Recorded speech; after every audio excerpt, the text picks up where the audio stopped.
plus minus came from Charles Peterson did a photo session in the loft, and there was a white backdrop, and Kurt just spray painted a plus minus on the backdrop to break it up. I wish I never threw that away. Oh my God. We're here at the drugstore pop-up with Jeff Ross, an artist from the Sub Pop era. Mud Honey, Nirvana, you name it. I've seen offers on this bad boy for about $10,000. Generally like $5,000. Cool. It's got a plus minus on the back. That means it's legit. Early Bleach era. So Jeff did stuff like in the earlier ages of Nirvana. So it's just a vibe, dude. It's about the pop. I'm Jeff Ross. For the longest time, I was known as the shirt guy. The shirt guy. In Seattle, it's a shirt guy. It's a shirt guy. Finally, I got past that. Yeah. When I became Jeff Ross. Jeff Ross. One day. Jeff Ross. Jeff Ross. I tried to be all fancy and called myself a merch pimp. My business card said merch pimp. Yeah, that's funny. So how did you become the t-shirt guy? It started with the Fluid. Yeah. They were going on tour, and I'm like, dude, I'll make shirts. And I didn't know how, so I went to an art supply store in Universal City. Bought a screen printing book, built the screen, cut the screen, shot the screen for exposed it for like an hour and a half. And then I printed on the way to Denver. I printed in Napa, and then I got dropped off by the BF Goodrich racing team in the truck stop in Cheyenne, and somebody drove me to Denver With the shirts. With the shirts. Yeah. What? I have so many questions. First question, how'd you burn the screen? How'd you expose it? 1,000 watt light bulb. And it's just like, well, it was hanging above the screen, and I turned it on, and I'm out. I came back like an hour and a half with it. And it worked? And it worked. Brings down. And I still have the screens. And what was the graphic? Yeah. That's amazing. Wow. This is the first shirt I ever printed. That's incredible that you still have it. 1986. This tour, you're lucky to get a slice of pizza. Yeah. It was brutal, but we did it. So the Fluid, all Denver guys that I knew. Yeah.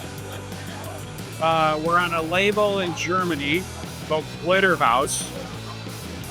And Glitterhouse wanted Mud Honey, and the Sub Pop wanted the Fluid, so they swapped. So that's how I got picked up in with Sub Pop.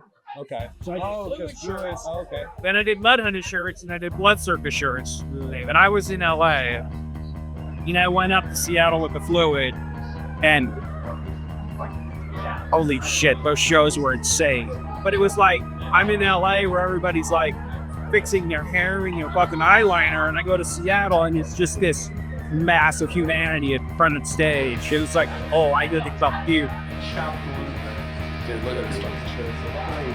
That's sick. So I went to Seattle in '89. I lived in Mud Honey's basement. Wow. For 6 months. Yeah. And I got my loft next to Sub Pop, and that's when it all started. The show when they did Smells Like Teen Spirit the first time. Yeah. But my first time seeing it, I just saw a poster on the internet. Jonathan from Sub Pop goes, hey, you got a truck, right? Yeah. Can you drive us to Olympia to see Nirvana, the Melvins, and Beehive? And I'm just like, okay. Yeah. That was the first time I saw them in the Redwood Forest in a Greens Hall. Fun. How long from there did you start working with them? And then how did that come to be? Really? Yeah. Wow. That's when I did. No, what was the first one? The first one, I printed Bleach first. Okay. And then Bleach was first. I did the first poster. The illustrations from the poster. Yeah. And then I did Sliver, Trio. It's honestly like crazy to even hear you talking about this. And I printed some Rings of Hell. I'm glad you said that. So that was a distinction you made earlier, that you said a lot of people in our world vestibule, but you refer to it as the rings of hell. I like that. For the record, let's all now refer to that shirt as the rings of hell shirt. I think we should try to, right now, stick in the mud. It's the rings of hell shirt. Made one for me to wear, but a little bit skinnier. So. Bro, this is get that entire fucking wall. The blue shirt, Kurt's girlfriend Tracy took that photo for Richard. Wow. When I made the poster shirt, that's a Charles Peterson picture. Okay. And I went through Charles's. At that time, I had access at Subground. Yeah. And Charles, I want this picture. Yeah. And I used it. And the background photo is a picture Kurt took of a bunch of broken gear. Well, you can't really see it, and I made it that way. Were you scanning stuff? No, that was the days of stat cameras. Well, I don't even know what that is. So I had a guy below my lot. Yeah. It was a copy business. So I would take him the photograph, okay, and I go, I need this 35 DPI at this size. Yeah. So he would measure, calculate, make a negative, and now project the positive. He had a 15-foot stat camera. I mean, this is like old shit. That's crazy. You know? So I've got little negatives, and you projected and made the film positives for rings. Wow. And it was just like, it was a really good relationship. He understood what I wanted. Right. And now you just fucking stand shit. So everything I made, analog. I mean, that's how my brain works. Yeah. And like now that I'm in Japan, I want to do stuff with my friends' bands, but I want to do it by hand. I love that. What do you want to sell the raw fucking power for?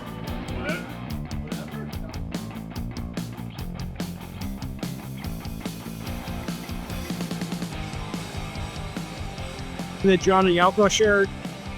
Kurt and Chad came up to my lot, and he had the album. And he's like, I want to do something. And I'm like, well, let's put Jonathan and Bruce's faces on. And he's like, okay. You know, that was it. I used to do suitcase tours. Yeah. I had these old suitcases, I rigged them with lights, and you stack the art up like records. You open up, turn the lights, and I have a show in a bar, in a basement. That's so In an rad. alley, I showed it a stairway in Serbia, and people didn't understand what was going on. And then after my show, it started happening all over Switzerland. Suitcase show. No way. This is like, where were you doing this? Trendsetter. Yeah.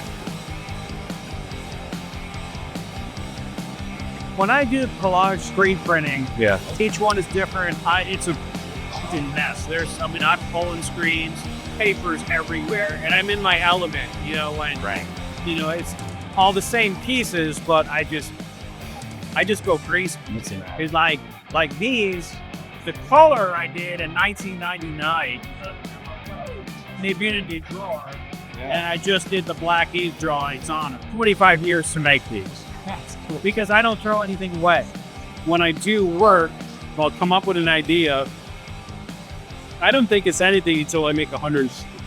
Wow. That's my crazy outsider obsessive. I use CD as a tool. It's a power tool.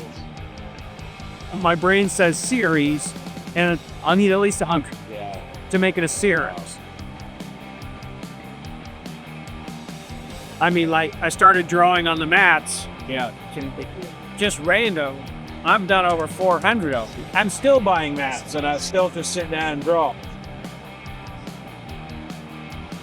Man, it's just like, I get it, and I not put one weave it.